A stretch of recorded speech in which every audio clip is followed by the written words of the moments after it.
Meu amigo, vamos continuando a saga do INSS. A coisa se torna cada vez pior.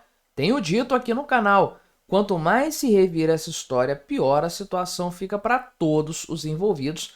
Para o governo Lula, então, nem se fala, porque olha só, o sindicato que tem o irmão dele, o tal do Frei Chico, que não é nem Frei nem Chico, que tem o tal do Frei Chico aí como diretor, bateu a arrecadação recorde com desconto de aposentadorias, uma coisa assim absurda, um crescimento até 2024 de 414%, chegando a 90 milhões de reais. Vai respingar no Lula isso aqui, sem sombra de dúvidas, e principalmente se a investigação continuar, e vai continuar, porque não dá para segurar essa barra, não dá para impedir a coisa de avançar. Olha só, Norte e Nordeste são as áreas mais afetadas com essa fraude no INSS. Tem municípios dessas regiões que tem mais de 60% dos beneficiários lesados com isso. É claro, as regiões em que tipicamente temos uma população com menor instrução, uma população que pode ser mais facilmente roubada, mais facilmente lesada por meio de golpes. Ainda assim, a Gleisi Hoffmann disse que não há motivo para a demissão do Carlos Lupe. Pois é, embora ele próprio aqui tenha assumido que já sabia, a gente vai ver um vídeo dele falando isso, sabia que estava rolando coisa errada no INSS, e olha só, ele indicou, pediu a nomeação do Virgílio Antônio Filho, que é um suspeito aqui, de acordo com a Polícia Federal, de ter recebido cerca de 12 milhões de reais de associações de aposentados, ou seja, de acordo com a Polícia Federal, essas associações estavam roubando o dinheiro dos aposentados e depois repassando grana para quem dava aquela ajudinha. Esse cara era procurador-geral do INSS. E aí, Carlos Lupe, como é que você me indica um indivíduo desses aqui? Por quê? Com qual finalidade? E o negócio está tão escandaloso e tão certamente vai respingar no governo Lula que a grande mídia está apelando de todas as formas. Olha só, repercutiram a notícia de que o careca do INSS, um cara aqui que está envolvido nessa história também aqui, estaria em tese envolvido nessa história, doou R$ 1 para a campanha do Bolsonaro em 2022. Não é R$ 1.000, não é 1 milhão, é R$ 1 de fato. E isso vira notícia aqui no Brasil. É impressionante. E tem um ponto ainda pior nessa história que eu vou citar depois de tudo isso aqui pra gente conversar e ver o quanto que a coisa pode ainda piorar. Mas antes, não se esqueça de se inscrever no meu canal se você ainda não for inscrito. E se você quiser colaborar ainda mais com o meu trabalho, você pode se tornar membro patrocinador do meu canal, só clicar no botão Seja Membro aí embaixo. A partir de R$ 1,99 por mês, não te custa tanto assim, mas me ajuda bastante. Pode ter certeza disso. E caramba, 3 minutos só de introdução de vídeo. É mole? Daqui a pouco tá na hora de eu tomar a minha aguinha padrão no meio do vídeo para dar aquela pausa natural, né? E eu tô na introdução ainda. O tal do Frei Chico, você sabe quem que é. Conforme eu falei, o nome do cara não é nem Frei. Aliás, o nome do cara não é Chico, né? Porque ele é José Ferreira da Silva e ele não é Frei coisa nenhuma, não é religioso. Aliás, parece até que ele é ateu. Mas enfim, o que importa é que ele é irmão do Lula e que ele é diretor do Sindinap, o Sindicato Nacional de Aposentados, Pensionistas e Idosos. E se você quer saber por que aposentados, pensionistas e idosos, ou seja, pessoas que não trabalham, são representados por um sindicato no Brasil, problema seu, o Brasil não lhe deve explicação. Enfim, em 2023, essa associação bateu o recorde de recolhimento nessas mensalidades associativas. Esse roubo que acontecia nas contas, nos benefícios dos beneficiários. Por que será que isso aconteceu? Pois bem, antes esse sindicato arrecadava cerca de 17 milhões de reais lá em 2019 com esse tipo de maracutaia, e isso saltou para 90 milhões de reais 5 anos depois, ou seja, na época do Lula. Uma alta de 414%, uma coisa completamente escandalosa, sem sombra de dúvidas. Muita água vai rolar debaixo dessa ponte ainda, né? Antes de falar do Nordeste, vou tomar a minha aguinha aqui. Pois é, né? Nordeste, A galera que fez o L com gosto foi a galera que mais levou o ferro nessa história, de acordo com os números que são demonstrados aqui. Então, vários municípios sofreram muito, os idosos sofreram absurdamente com esse tipo de falcatrua, esse tipo de roubo, de fato. Alguns municípios chegando a ter 65% dos pensionistas tendo descontos aqui, né, indevidos na sua folha de pagamento do INSS. Olha a quantidade de municípios do Nordeste, olha só, tudo Nordeste aqui. Aí chega Minas Gerais, suponho que seja norte de Minas Gerais a essa altura do campeonato, que é quase Nordeste também no fim das contas. Enfim, né? E o Maranhão é Nordeste ainda, não é Norte. É Tocantins que é o Norte. Enfim, o fato é que essas regiões são as mais afetadas com essa fraude. Obviamente, são regiões onde temos pessoas com uma capacidade, uma instrução menor, uma capacidade de compreensão desse tipo de situação mais complexa menor, portanto, pessoas mais vulneráveis, mais propensas a serem roubadas por bandidos, por criminosos. E aí a gente volta ao caso do Carlos Lupe. Vou até botar aqui o vídeo dele falando, né, pra gente ouvir da boca do Carlos Lupe que ele sabia do que estava acontecendo. Olha só. Fui surpreendido com o volume disso. Porque sabia que tinha uma denúncia aqui, outra lá, a gente sempre soube no mundo, fingia que tem um 35 que anunciava isso, a gente recebia queixa, a própria plataforma do INSS aparecia algumas pessoas se queixando. Agora, nesse volume, nesse quantitativo, com uma organização, uma quadrilha verdadeira, eu tomei conhecimento agora e eu acho que isso não pode continuar. Meu amigo, é complicado. Toda vez que o Carlos Lupe fala, acredito que o pessoal do Palácio do Planalto tem vontade de pular da janela, porque ele só piora a situação, uma situação que já está para lá de ruim. Olha só, ele pediu a nomeação do Virgílio Antônio Filho, conforme eu falei, ele é procurador-geral do INSS. Então, esse cara, ok, ele é um servidor de carreira da AGU, só que ele é suspeito de ter recebido cerca de 12 milhões de reais das associações. Ou seja, de acordo com a Polícia Federal, ele facilitava a prática desses descontos não autorizados. As associações recebiam essa grana e davam uma gorjeta para ele. Nessa história, tudo muito bem combinado, tudo muito bem azeitado. Então, o Carlos Lupe pediu para indicar que esse cara fosse nomeado. O Bessias, que é o AGU, autorizou isso de fato, contrariando um parecer de uma procuradora lá da AGU, que não recomendou esse tipo de situação aí, enfim, falou que não era para acontecer. De fato, né,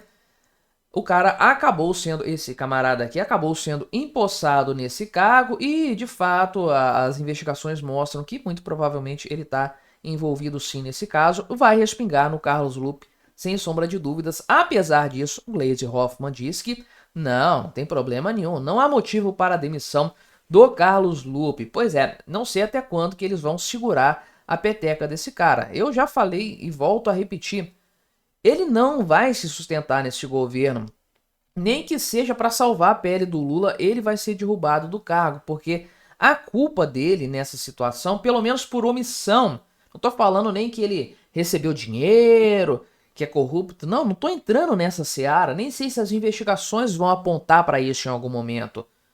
Mas a omissão dele em lidar com um caso tão escandaloso, isso aqui tem que custar o ministério dele sem sombra de dúvidas. E vai respingar em todo mundo que tem alguma parte nisso aí, inclusive no próprio Lula. De tal sorte que o pessoal está tentando vincular esse caso ao Bolsonaro também. Não tem como vincular, porque olha aqui, o nível dos descontos aumentou absurdamente no governo Lula. O irmão do Lula tá ligado aí com um dos sindicatos que talvez tenha problema nessa história. Olha a situação. O ministro do Lula foi informado dos problemas e não fez nada. Em várias oportunidades isso aí aconteceu. Tudo indica, portanto, para que esse esquema que, ok, já devia ter um tempo que está funcionando, realmente encontrou o seu ápice no governo Lula. Não dá para desvincular uma coisa da outra. Aí o pessoal está tentando ligar o Bolsonaro a esse caso também. Falando aqui do careca do que é o nome do cara aqui? O Antônio Antunes, né? O careca do INSS, enfim, seria um dos principais agentes desse esquema aí e tudo mais. Ele doou R$ 1 para a campanha do Bolsonaro em 2022. E o Kiko? O que isso aqui influencia em alguma coisa? O cara pode ter doado isso aqui até enganado. R$ 1, nem falta ele sentiu disso aqui e não implica o Bolsonaro, obviamente, em absolutamente nada. Mas o pessoal tem que colocar o nome do Bolsonaro nesse caso. Ainda assim, a coisa pode ser ainda mais escandalosa. Tem uma postagem aqui desse Franquito, o Curioso, não conheço a página, mas tem uma galera boa que segue ele aqui, inclusive. Rafael Lima, o Dove, o BitDove, não é? Enfim, vários perfis que eu sigo seguem esse cara aqui também. E ele falou o seguinte, né? Que as empresas, as entidades, associações que estão sendo investigadas são uma coisa. Isso aí a gente já sabe, são 11 empresas, salvo engano. Tem os descontos delas que cresceram muito no governo Lula, a gente sabe disso e tudo bem. Só que há ainda outras empresas que não estão dentro disso aí, dessa investigação, entidades não investigadas, e olha o quanto que os descontos subiram também 2023 e 2024. Os descontos estavam muito mais contidos, principalmente aqui a partir do período em que esse negócio de mensalidade sindical acabou caindo por terra. Mas depois da chegada do Lula ao seu terceiro mandato, a coisa disparou absurdamente, batendo bilhão em 2024. Isso aqui não está sendo investigado ainda. Será que não deveria ser também? Será que não vai ser investigado em algum momento? Onde há fumaça, há fogo. E aqui tem outro ponto a ser analisado que pode elevar ainda mais todo o problema que está sendo investigado. Meu amigo, os primeiros efeitos do tarifaço do Donald Trump começam a aparecer na economia da China. Dados da atividade industrial do país em abril mostram o efeito claro do que tem acontecido nesse sentido. Na verdade, houve uma retração tão grande na atividade da indústria chinesa que essa é o pior resultado em 16 meses, meu amigo. Pois é, essa é a situação. Mais uma notícia ruim que se soma a tantas outras notícias ruins a respeito da China que eu tenho repercutido aqui no canal. As outras, obviamente as mais antigas, e eu venho falando disso aqui há um bom tempo, não tem nada a ver com Donald Trump. Mas essa aqui, sem sombra de dúvidas, já é um reflexo do tarifaço da guerra comercial que nós temos visto de maneira geral. Então, realmente, os problemas começam a aparecer e tendem a agravar a situação da economia chinesa, que já não estava nada positiva, já não estava nada empolgante nos últimos tempos, tende a ficar ainda pior. Vamos conversar sobre esse assunto, mas antes não se esqueça de se inscrever aqui no meu canal se você ainda não for inscrito. E se você quiser colaborar ainda mais com o meu trabalho, você pode se tornar membro patrocinador, é só clicar no botão Seja Membro aí embaixo, com valores a partir de R$ 1,99 por mês, isso me ajuda bastante, pode ter certeza disso. Pois bem, então, essa pesquisa foi divulgada hoje, dia 30 de abril, dia que eu estou gravando este vídeo. E bem, eu não sei exatamente que pesquisa que é essa, é o Índice de Gerentes de Compras, o tal do PMI, que é um dado oficial da China. Então, sempre que um dado oficial é apresentado, a gente tem que ter toda a cautela do mundo, porque governo comunista, a informação altamente controlada, dados muito maquiados, como todos os indicadores que são levemente livres nos indicam. Então, tenha isso em mente. Se a situação parece ruim de acordo com esse dado, provavelmente ela é muito pior. Eu já falei aqui no canal em outras ocasiões que eu acho muito curioso quanto a China é capaz de apresentar dados consolidados numa velocidade impressionante. Isso aqui é de abril. Agora para pensar. A gente, no Brasil, nós vamos ter informações de inflação, de crescimento econômico de abril, lá por volta do dia 20 de maio. Como que a China, com uma economia muito maior, um país muito maior, muito mais gente do que o Brasil, caramba, 5 vezes mais gente do que no Brasil, mais quase 6 vezes, consegue apresentar dados tão mais rapidamente assim? Fica o questionamento. Mas, enfim, né, estamos falando aqui do Índice de Gerente de Compras, conforme eu disse, o PMI, que caiu para 49 em abril, contra 50,5 em março. Então despencou pra caramba esse índice aqui. Conforme eu falei, é o pior resultado desde dezembro de 2023. O pessoal da Reuters já esperava um resultado negativo, de fato, na ordem aqui de 49,8, mas veja como ele foi consideravelmente pior, 49 pontos. E ele traz uma característica bastante interessante, que é abaixo dos 50, né, o índice 50 aqui, isso significa contração. Então, se o índice estava aqui em 50,5 em março, já era uma queda, era uma economia já desacelerando, ok, mas ainda estava marcando o crescimento econômico. Agora caiu para 49. Então, não só está abaixo do índice 50, demonstrando que já há uma contração econômica, como está muito abaixo. Caramba, estava meio ponto percentual. Aliás, isso aqui não é percentual, é uma unidade adimensional. Mas estava 0,5 acima do limite para marcar uma contração. Agora está um ponto inteiro abaixo. É uma queda considerável, sem sombra de dúvidas, que indica uma projeção que não é muito otimista, não é muito favorável. Então, o cara aqui, economista da Capital Economics, né, o Zhichun Huang, falou o seguinte, que essa queda acentuada aqui talvez esteja superestimando o impacto das tarifas. Então seria um sentimento negativo, ou seja, uma expectativa exagerada em relação ao que pode vir a acontecer em matéria de impactos econômicos a partir do tarifaço do Donald Trump. Porém, a economia da China de fato está sob pressão na medida em que a demanda externa tem esfriado. E esse aqui é um grande problema de maneira geral. Inclusive, o pessoal da Capital Economics acredita que a economia chinesa vai crescer 3,5% apenas no ano de 2025, contra uma expectativa, uma promessa de crescimento por parte do governo de 5%, que foi o que, sabe-se lá como, que diabo que foi feito, o governo conseguiu apresentar no ano de 2024. Fizeram todo o malabarismo possível, sem sombra de dúvidas. Mas isso aqui, de fato, demonstra, sim, o impacto do tarifaço do Donald Trump. Veja aqui que tem uma pesquisa também do setor privado. Então, estamos falando agora de uma pesquisa que não está diretamente ligada ao governo, não é tão isenta de verossimilhança assim, mas essa pesquisa que foi divulgada hoje também mostrou uma queda acentuada de novos pedidos de exportação e a atividade industrial desacelerando de maneira geral. Então são dados importantes a serem analisados que acabam se unindo de maneira geral, se complementando para chegar de fato àquilo que nós já prevíamos a respeito da economia chinesa e que vai se agravar ainda mais com o tarifaço do Donald Trump. E, de fato, são alguns números que já começam a expor esse cenário.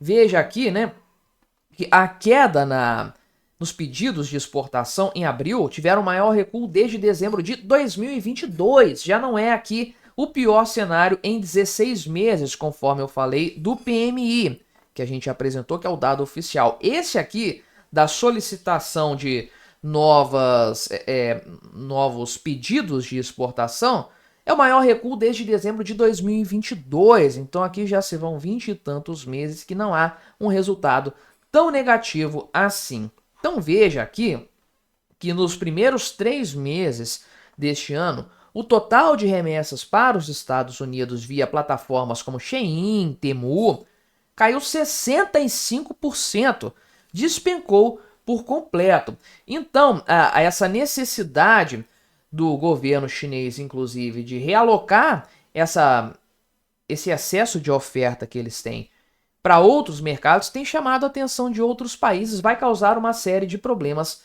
também. Veja aqui que, por exemplo, o comércio eletrônico entre China e Europa aumentou 28% nesse mesmo período. Então veja que é uma sinuca de bico para a China de fato. Por quê? Tudo bem que essa questão tarifária é algo recente, eleição do Donald Trump trouxe isso à tona, era uma promessa, ok, mas ele começou a fazer isso vigorar agora em abril. Lembre-se, estou gravando este vídeo no dia 30, provavelmente ele vai ao ar no dia 1º de maio.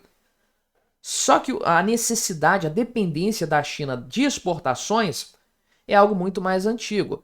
E eu não estou falando da China ter nas exportações grande parte do valor do seu PIB, porque isso é de muitos anos mesmo. Estou falando da necessidade, da aposta intransigente do governo chinês nas exportações para salvar a economia da bancarrota. Porque a aposta anterior, que era o mercado imobiliário, já foi para o saco há muito tempo. As maiores empresas, a Evergrande, a Country Garden, estão com dívidas de centenas de bilhões de dólares que não vão ser pagas. Esse mercado já colapsou. A China precisou passar, então, o bastão para o mercado de exportação, investindo tudo, apostando todas as fichas na exportação, encalhando produtos para tudo quanto é lado. Já não estava bom esse cenário, portanto. Agora, com o tarifaço do Donald Trump, as coisas vão ficar ainda mais difíceis para a China, sem sombra de dúvidas. E o mercado interno não é capaz de suprir toda a necessidade do governo chinês de fazer um teatro, uma enganação de que a economia está crescendo. As coisas começaram a ficar feias já para a China e, infelizmente, imagino que vão ficar ainda piores. Olha aí, meu amigo, foram divulgados os dados do emprego no Brasil referente ao mês de março, fechando o primeiro trimestre, portanto, deste ano de 2025, e as notícias estão bastante curiosas. A forma de analisar este ponto, esse dado, é muito engraçada, porque, veja aqui, o site O Globo noticia da seguinte forma: desemprego sobe para 7% em março, menor taxa da série histórica para o período. Caramba, parece fazer sentido para você essa manchete?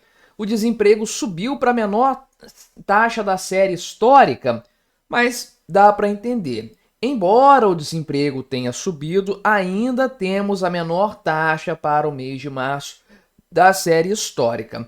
Mais ou menos assim que a coisa deveria ser noticiada. Contudo, isso aqui não chega a ser algo empolgante. Veja aqui que os economistas não estão celebrando esse número, o baixo desemprego no primeiro trimestre. Por quê?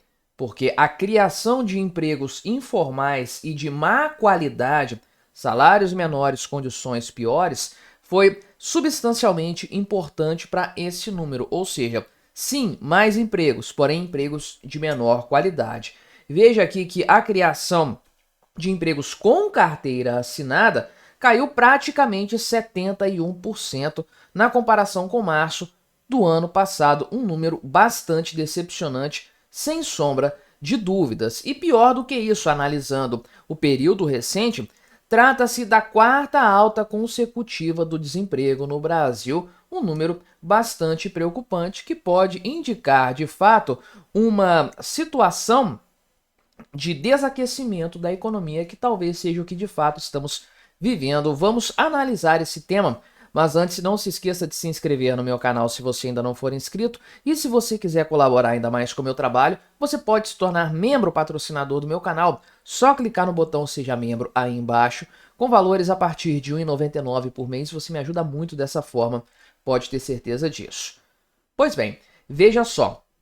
O desemprego, então, saltou para 7% no mês de março, e embora a renda média da população tenha alcançado o maior patamar desde 2012, a verdade é que nós sabemos que essa questão da renda é bastante problemática, porque envolve a inflação, envolve a impressão de dinheiro por parte do governo e, enfim, é um dado bastante crítico nesse sentido. Agora, tratando dos números do desemprego, a coisa realmente se torna um pouco preocupante quando você puxa a análise desse número realmente para um patamar mais distante, uma visão holística desse tema. Veja só que os analistas, ok, já esperavam esse patamar de 7% de desemprego neste mês de março de 2025, porque Em fevereiro estava 6,8%, no final do ano passado 6,2%, já tem uma caminhada, portanto, de alta, conforme eu falei, 4 altas consecutivas. Então não chegou a surpreender de maneira geral o mercado. Ainda assim é um número bastante ruim. Veja aqui, por exemplo, né, que o número de desempregados aumentou. E aqui começa aquela pegadinha toda da classificação. Tem o desempregado, tem o desalentado, o negócio é meio estranho.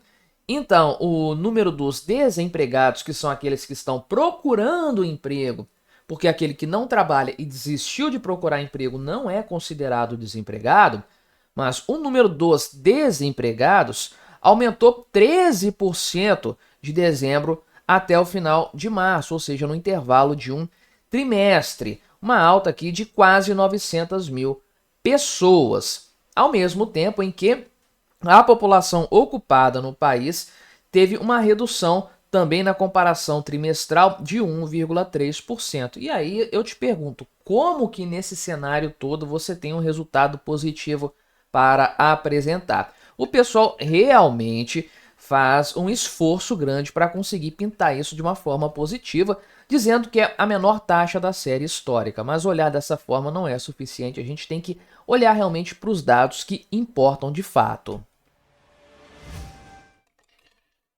Então, por que os economistas não estão empolgados com esse resultado? Porque a informalidade é responsável pela maior parte desse crescimento, ou pelo menos desse resultado não tão negativo assim. Veja que de 102 milhões de brasileiros ocupados no final de março, quase 40 milhões estavam atuando aqui sem nenhum tipo de formalização, 38% do total dos trabalhadores no Brasil. Tudo bem que essa fatia vem caindo, mas ainda assim ela é bastante alta. Ela é consideravelmente elevada e acaba tornando, de maneira geral, o emprego no Brasil precarizado. Há essa possibilidade de ler os dados dessa forma. O pessoal está trabalhando, mas em empregos de qualidade inferior, porque realmente é o que tem disponível por aí. Para além disso, veja que a criação de empregos está caindo também. Então não é apenas as pessoas estão sendo mandadas embora, ou mesmo a questão do trabalho como autônomo, o trabalho informal, que seja, está subindo. Não, veja, a criação de empregos com carteira assinada está despencando no Brasil. De um ano para o outro, estamos falando de 70% de queda. Olha esse patamar, olha esse número. Veja aqui, tipicamente há uma correção de um desemprego. É comum que haja no final do ano. Geralmente em dezembro você tem um desemprego que é corrigido logo na sequência e inicia uma estabilidade, um patamar elevado de criação de empregos que não está acontecendo neste mês de março. Olha o quão abaixo isso está do padrão de outros anos. Embora o mês aqui de fevereiro tenha tido uma alta considerável, mas a queda nesse número em relação a março é bastante preocupante. São 71.500 novos postos de trabalho, que tudo bem, é um número ainda positivo. Lembre-se, isso aqui é emprego líquido, vaga líquida, ou seja, tirando o pessoal que foi demitido, somando todas as admissões, diminuindo as demissões, sobram 72 mil vagas, 72 mil postos de trabalho a mais ocupados no mês de março. Só que o mercado estava projetando 210 mil novos postos de trabalho, ou seja, o pior, um resultado pior do que o do ano passado, que foram quase 250 mil postos, mas não tão ruim quanto de fato foi visto no número de março. Realmente um negócio assim preocupante, que é a quarta alta consecutiva do desemprego no Brasil. Então, nesse trimestre, a taxa de desemprego subiu 0,8 ponto percentual. O que isso aqui pode representar na prática? Vários cenários. Porque eu já havia analisado isso antes em outros dados sobre emprego no Brasil. geração de vagas de trabalho, CAGED, etc. O que acontece? Quando você tem uma situação do chamado pleno emprego, ou seja, praticamente toda a mão de obra disponível está empregada, a criação de novas vagas de trabalho se torna mais difícil. A mão de obra acaba ficando mais cara porque a demanda é mais alta do que a oferta, então isso eleva o valor do produto. O produto, no caso, é a mão de obra, o serviço humano. Então isso aí acaba elevando o custo da mão de obra, torna a contratação mais complicada e tem menos gente disponível no mercado. Enfim, você tende a ter na sequência de um desemprego nos níveis mais baixos da série histórica, uma criação de emprego mais lenta, até o ponto de parar e começar a se reverter em um índice de desemprego. É o equilíbrio do mercado acontecendo de fato. Pode ser esse cenário, mas pode ser também uma desaceleração econômica que é muito mais abrangente do que apenas o mercado de mão de obra, o mercado de trabalho. Pode ser uma desaceleração de tal forma generalizada que as empresas já estão tendo impactos em sua produtividade, em suas receitas, na sua geração de caixa e começam a cortar custos a partir daí. Um dos maiores custos das empresas, sem sombra de dúvidas, é a mão de obra, é o trabalho humano e talvez estejamos vendo esse cenário acontecer. Qual é, de fato, a resposta para essa questão? Por que o desemprego está subindo? Por que os números são tão estranhos? Ainda não assustadores, mas estranhos. Creio que nós vamos ter uma resposta melhor nesse sentido nos próximos meses. Vamos acompanhando o desenrolar dessa história. Olha aí, meu amigo, muito interessante essa notícia aqui, que eu confesso para você que quando eu comecei a ler, vi aqui o título, a manchete do site Conjur, ou seja, um site que trata de temas jurídicos, eu achei que eles estavam comemorando isso aqui, fiquei até impressionado. Uau, acordaram para a realidade? Porque veja, estão perguntando se nós estamos no Brasil caminhando para uma CLT facultativa e para o fim da Justiça do Trabalho. Meu sonho, meu amigo, isso aqui é o meu sonho.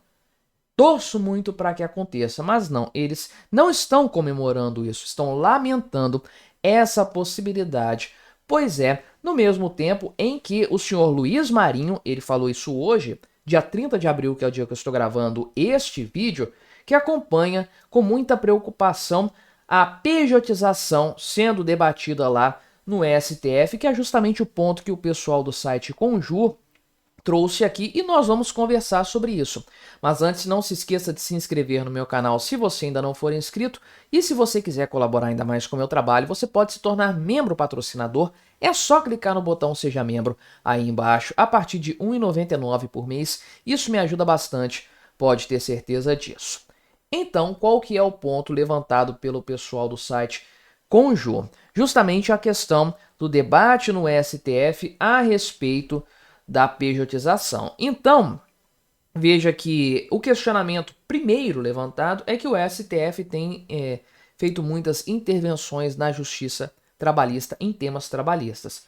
E houve uma discussão recente, inclusive, do ponto de vista desse tema mesmo da pejotização, mas o Gilmar Mendes reclamou que os juízes do trabalho, até mesmo cortes superiores aí do trabalho, estavam, de fato, deixando de levar em conta decisões do STF a esse respeito, ferindo a jurisprudência do STF. Então, o pessoal do site Conjur está reclamando nesse sentido dessa questão aí e tudo mais, para trazer o debate logo na sequência a respeito do debate sobre a pejotização. Você sabe, né?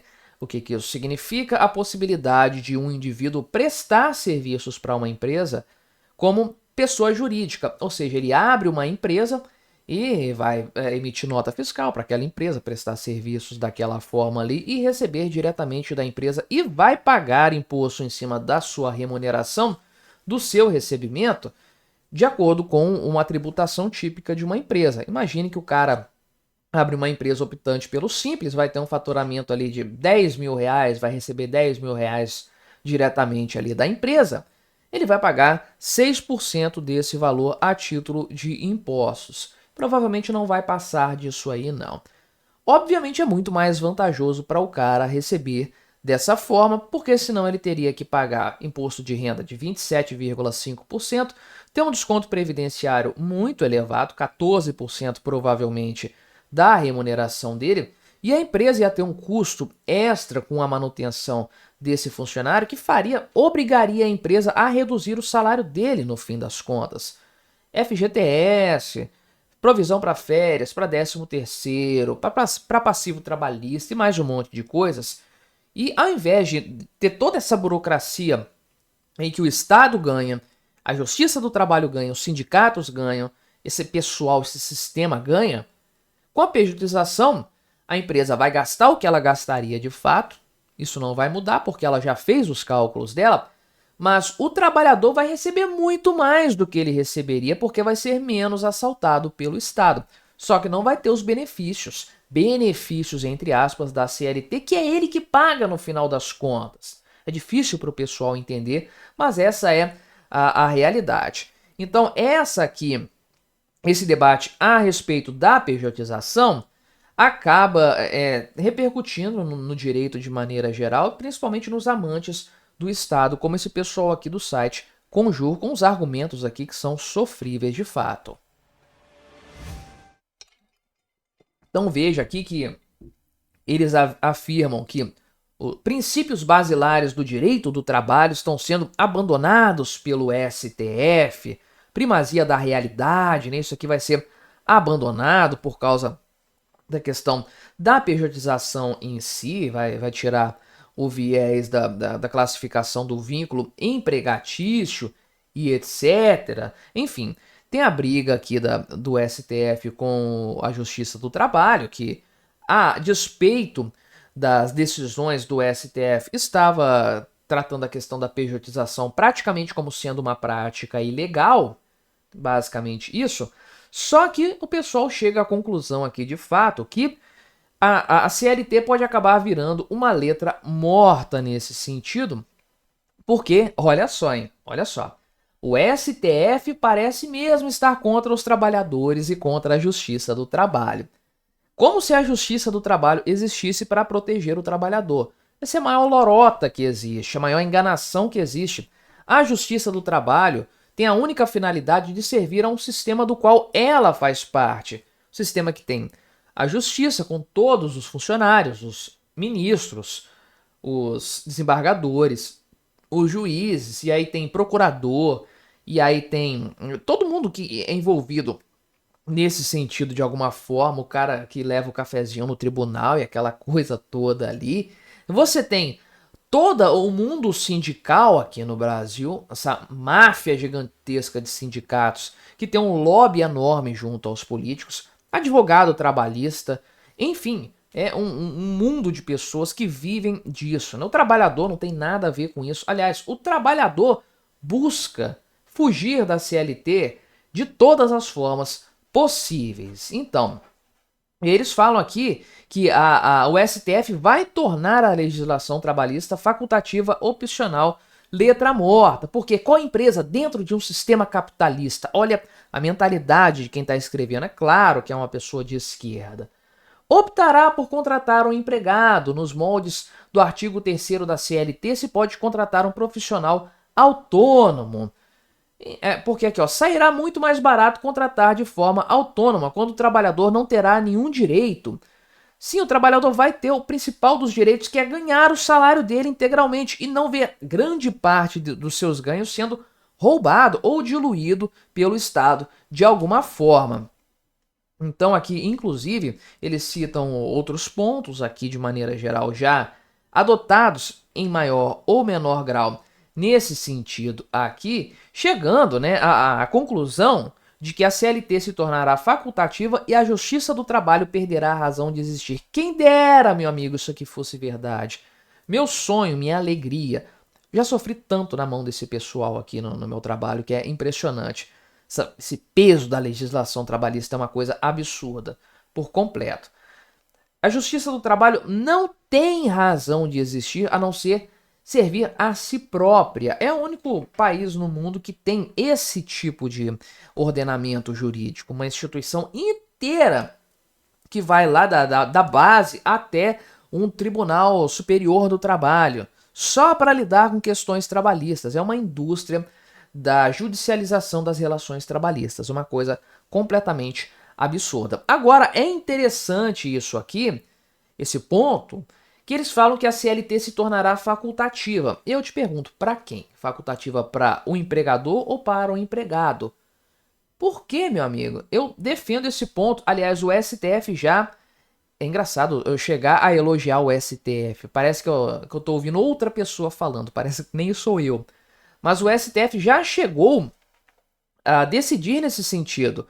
De que o indivíduo que aceitou ser PJ tinha plena consciência do que ele estava fazendo. E que, portanto, ele não estava sendo lesado nos seus direitos. Na prática, a CLT, para aquele caso específico, se tornou facultativa. Se eu quiser, eu opto ser contratado pela CLT, pelo regime da CLT. Se eu não quiser, eu vou ser contratado como pessoa jurídica e ganhar muito mais dinheiro nessa história. Por que não abrir essa possibilidade para o trabalhador? Ah, o trabalhador é hipossuficiente. Beleza, eu tenho curso superior, eu tenho algum grau de conhecimento, tenho a capacidade de negociar muitas coisas na minha vida.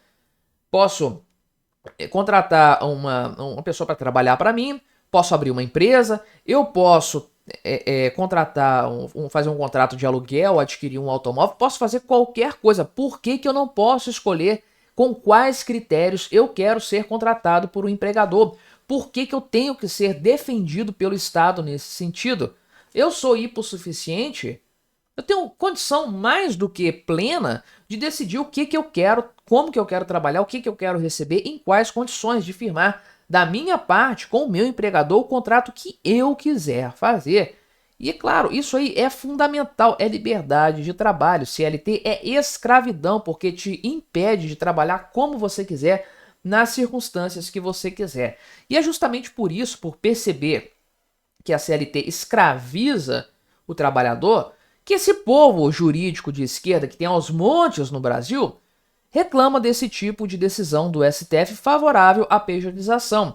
Por isso que o ministro do Lula tá preocupadinho também com essa história. Sigo na minha torcida, tomara que acabe logo esse negócio de CLT, esse negócio de justiça do trabalho, porque acabando já foi tarde. É, meu amigo, não tá fácil para ninguém.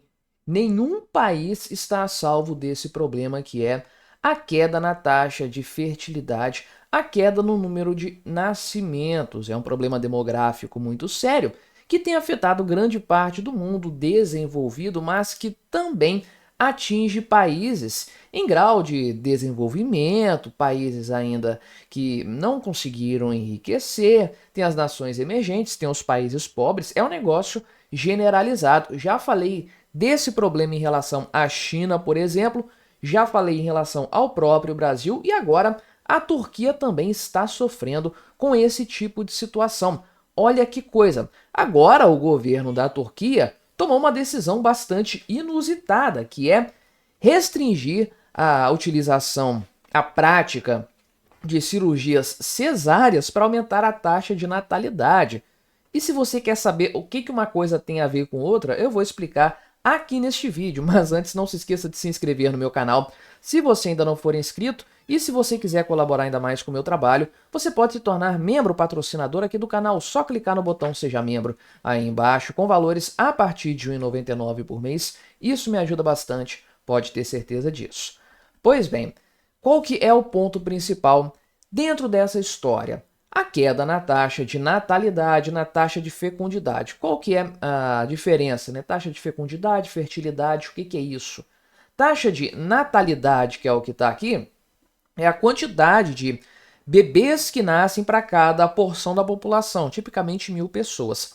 A taxa de fecundidade, também chamada de taxa de fertilidade, é a quantidade de filhos por mulher, que é o que ajuda mais a compreender a evolução daquela população ao longo dos anos, ao longo das décadas, é um negócio mais de longo prazo, saber se aquele país vai envelhecer ou se ele vai manter uma média da população mais estável uma população economicamente ativa, que é o que realmente importa nessa análise aqui.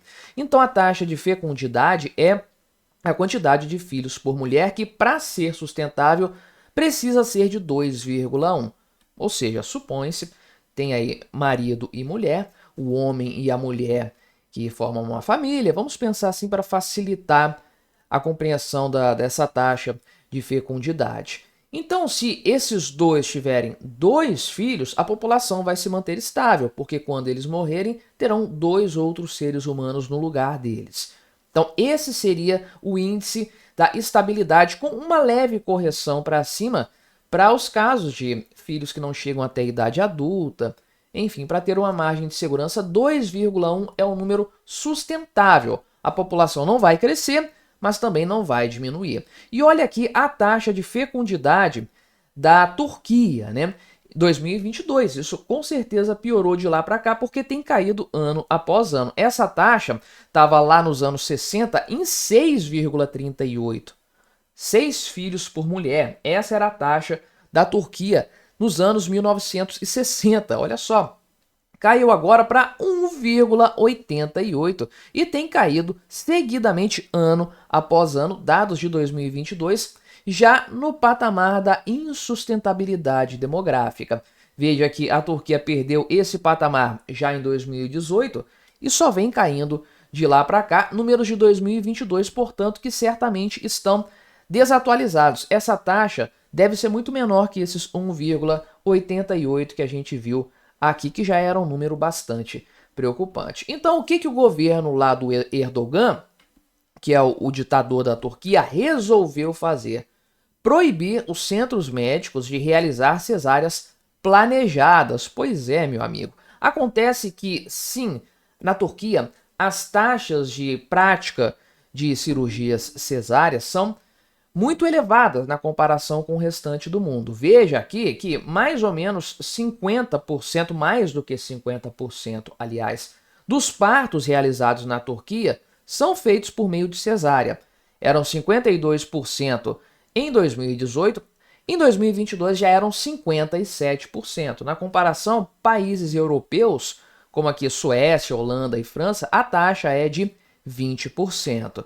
Então, sim, na Turquia se fazem muito mais cesáreas do que no restante do mundo. Então, o governo decidiu aqui, por meio do Ministério da Saúde lá da Turquia, né, uma decisão de meados deste mês de abril, já com efeito imediato, já está valendo, portanto, e que permite a cesárea só em casos clínicos necessários, ou seja, não pode ser planejado antes, decidido pela mulher que vai dar à luz, não. Só pode ser feita cesárea se de fato for necessário por uma questão de sobrevivência da mãe, de sobrevivência do bebê.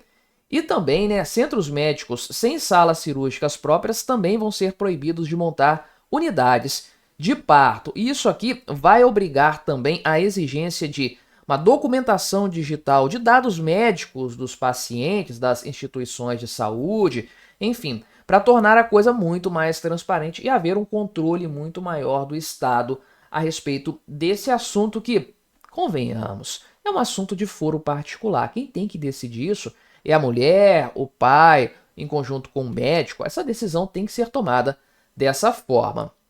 Agora, olha só, o pessoal criticou essa medida. Obviamente, não tem como pensar em outra forma de lidar com esse assunto. Tanto que o Ministério da Saúde falou que não, né? Pessoal lá do governo, não se preocupa. O número de cesáreas já estava diminuindo, a gente só está seguindo a tendência, quando na verdade os números mostram exatamente o contrário. Então isso sim vai impactar bastante nas famílias, na vida das mulheres, enfim, na liberdade do povo turco. Agora, por que essa decisão foi tomada? Veja aqui que há um outro dado aqui de taxa de... Colocaram taxa de natalidade por mulher. Não, taxa de natalidade é pela população, por uma quantidade de pessoas. Taxa de fecundidade é por mulher. Mas veja aqui que a agência de estatísticas Turkstat falou que, na verdade, essa taxa é de 1,5. Se for isso aqui mesmo, que é muito menor do que os 1,88 que a gente viu aqui, De fato, a coisa está muito pior para a Turquia e a população está envelhecendo muito rapidamente. O governo decretou aqui 2025 como o ano da família e tudo mais, e esse negócio de fato de proibir as cirurgias cesáreas tem a ver com esse ponto. Por quê? Há uma comprovação médica de que, na verdade, as mulheres que fazem parto normal podem engravidar mais rapidamente do que mulheres que fazem cesárea. Então, na cesárea aqui, recomenda-se entre 12 e 18 meses de espera para que a mulher engravide novamente. No caso do parto normal, o período aí é de 6 a 12 meses tipicamente. Então, isso permitiria as mulheres engravidar mais cedo. Mas, caramba, se a taxa de fecundidade é inferior a 2, isso significa que, na prática, grande parte das mulheres turcas não estão tendo nem 2 filhos. Uma parte substancial, pelo menos, talvez tenha ali algumas sim dando à luz 2 vezes, mas provavelmente elas estão espaçando essas gestações em mais de 2 anos. É bem provável que seja assim, é algo típico do nosso tempo, termos gestações bastante espaçadas. Veja, portanto, que eu sequer vejo sentido naquilo que o governo está fazendo nesse tipo aqui de medida. O Erdogan tem clamado às mulheres turcas que tenham pelo menos 3 filhos desde 2008. Então veja que é um pedido já de quase 2 décadas, é um problema que já estava sendo observado. Veja que em 2008 os números da Turquia estavam praticamente caminhando aqui para a insustentabilidade, já estavam no limiar, de fato, daquilo que é uma população sustentável. Isso aqui vai resolver alguma coisa? Obviamente não. É o Estado interferindo mais uma vez, atacando os direitos das mulheres. Volto a dizer, quem tem que determinar isso é a mulher junto com o pai, se o pai obviamente for presente nesse caso, e o médico que acompanha, porque é uma decisão de foro íntimo e não vai resolver nada no fim das contas, como eu já falei em diversas ocasiões aqui no meu canal. Sim, a queda na população é algo terrível, vai cobrar um preço muito caro da humanidade, sem sombra de dúvidas, mas é uma questão essencialmente cultural. Não é por meio de intervenção do Estado, não é por meio de incentivo financeiro, como muitos países têm feito, que a coisa vai mudar. Se isso vier a mudar, vai ser por meio de uma mudança de mentalidade no primeiro momento, a retomada do sentido da família, de você ter pessoas que você ama e você quer partilhar a vida, quer doar um pouco de si, e de fato criar uma cultura familiar, novamente como havia no passado em grande parte do mundo, aliás, praticamente no mundo todo, uma cultura que infelizmente se perdeu. Mas me diga aí, o que você achou da minha análise? Colabore com o nosso debate, se inscreva no meu canal se você ainda não for inscrito e até a próxima.